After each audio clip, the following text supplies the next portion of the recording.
Now guys, we continue with illustration 21 of chapter 3 linear correlation. This is again most important illustration or most important sum of this chapter. Chapter 2 या chapter 3 में से दोनों में से एक तो आएगा ही, क्योंकि chapter 2 में भी सेम था ही, लेकिन chapter 3 का ज़्यादा इंपॉर्टेंस है क्योंकि ये ज़्यादा डिफ़िकल्ट है उससे. डिफ़िकल्ट मतलब कंपैरेटिवली डिफ़िकल्ट है. देखो, आपको यहाँ पे BVU फाइंड करना है और आपके पास BYX दिया हुआ है. एक्चुअली BYX मतलब B, BVU मतलब B, लेकिन BVU मतलब आपने UV वाला मेथड यूज़ किया और BYX मतलब शायद आपने दूसरा कोई, क्योंकि YX का मतलब होता है Y on X. B के नीचे मैंने आपको लॉन्ग सम में लिखवाया नहीं है क्योंकि कन्फ्यूजन होता था, लेकिन B के नीचे लिखा जाता है YX मतलब Y on X की इक्वेशन ऐसा है. तो आपको यहाँ पे बोला है कि आप BVU निकालो, मतलब B निकालो, और आपको दिया हुआ है BYX. एक B दिया हुआ है, दूसरा B निकालना है.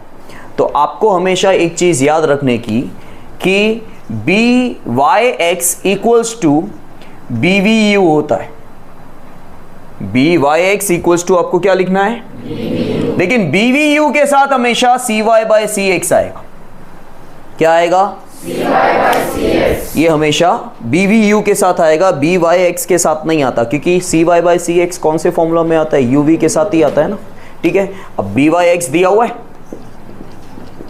BVU आपको फाइंड करना है.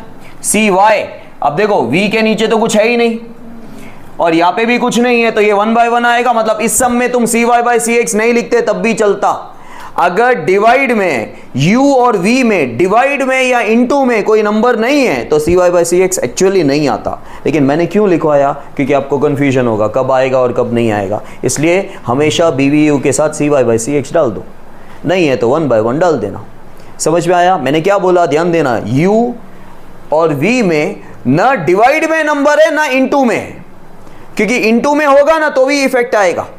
तो आपको दोनों चेक करना है, डिवाइड और इनटू में कोई नंबर नहीं है ना, मतलब CY/CX नहीं है. अगर तुम यहाँ पे ये नहीं भी लिखते तो चलता. इस क्वेश्चन में जो BYX है वही BVU हो जाएगा. समझ में आया.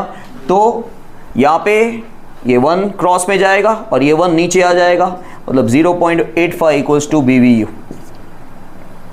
समझ में आया.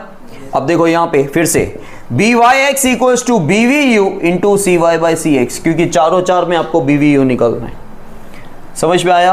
अच्छा, BYX कितना है, 0.9. BVU कितना है फाइंड करना है. CY, Y V के नीचे क्या है, X के नीचे क्या है, मतलब U में क्या है यहाँ पे 3. Do the cross multiplication. 0.9 into 3 divide by 5 equals to BVU. So BVU equals to 0.54. समझ में आया.